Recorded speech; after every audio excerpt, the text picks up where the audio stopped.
Meanwhile, Justin Trudeau continues to face backlash over his decision to invoke the Overreaching Emergencies Act. Here's One America's Caitlin Sinclair. Lincoln Jay joins us now. Lincoln, thank you so much for being here with us. You have been on the ground covering the Freedom Convoy every day. Since when? Since the beginning? Yeah, so I've been on the ground here since the 28th of January. And from what I've seen, basically all the truckers are still here in the city of Ottawa. Most of the trucks have relocated in front of the Parliament of Canada, and from what I can see on the ground, they have no intention on leaving anytime soon. Wow, yeah, so there was a lot of news this week. You had Ottawa's top cop who resigned. Your Prime Minister, Justin Trudeau, invoked the Emergencies Act for the first time, and not because there's an emergency and a major threat to Canadian security over there, but because he is losing. And Lincoln, from what we can see across the border here, this is not an emergency, this is not a coup.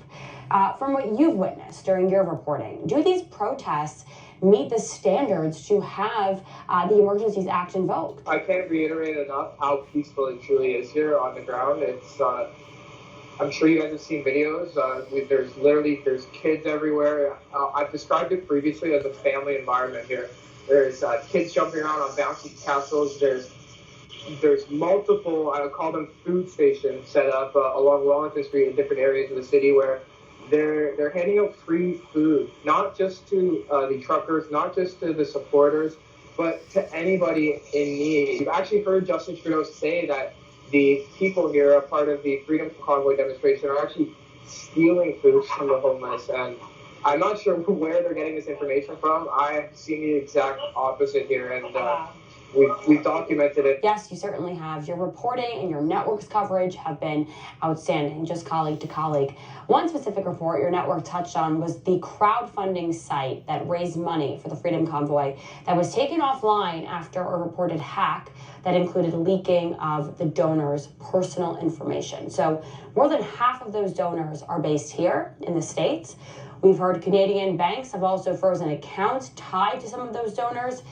But then we just heard Trudeau's own Justice Minister basically threaten Americans who support or are affiliated to former President Donald Trump. Not sure where he comes in. So this is all political. It has been all along. And here's the proof coming right from Trudeau's own department. Look, you've just compared people who may have donated to this to the same people who are funding maybe a terrorist. I just want to be clear here, sir. This is really important. A lot of folks says, look, I just don't like your vaccine mandates and I donated to this. Now it's illegal. Should I be worried that the bank can freeze my account? What's your answer to that?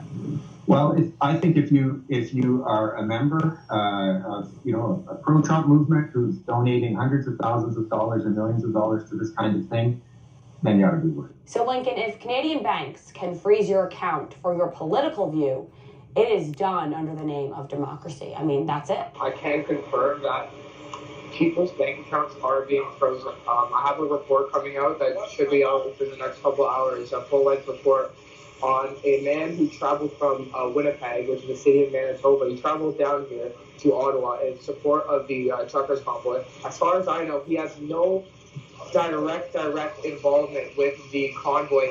I'm assuming he's donated some money along the way, has helped out some of the supporters, protesters, truckers, and he simply went to go use his debit card and declined when he knew he had the funds in his bank. Went to go pull out money at an ATM, declined. So then he tried transferring money, declined, and he eventually spoke with his bank, and they basically said because of the Emergencies Act, they have frozen his account with little to no explanations. So we're at the point where officials can freeze a bank account when they don't agree with someone's reason for peacefully protesting. Lincoln, we also witnessed a new low, even for Trudeau. He falsely accused a Jewish prime minister and descendant of Holocaust survivors of standing with people who wave swastikas. She absolutely did not. Just more lying and dividing. Let's listen. Conservative Party members can stand with people who wave swastikas. They can stand with people who wave the Confederate flag. We will choose to stand with Canadians. You can't make this stuff up. This is a leader that appears unhinged to the rest of the world watching. And the media here in the States are complicit in covering up his embarrassing actions As a reporter yourself, what would you say to those continuing to spin the narrative on this? The message I would like to relay is come here for yourself, see what's actually happening rather than speculating from afar. When you're boots on the ground here, actually seeing what's going on, you can clearly see that it's people from all walks of life. It's a peaceful environment, and they should really just come down here and see for themselves. Lincoln, thank you for your coverage, and everyone can go to convoyreports.com for some of that great reporting on the ground. Thank you.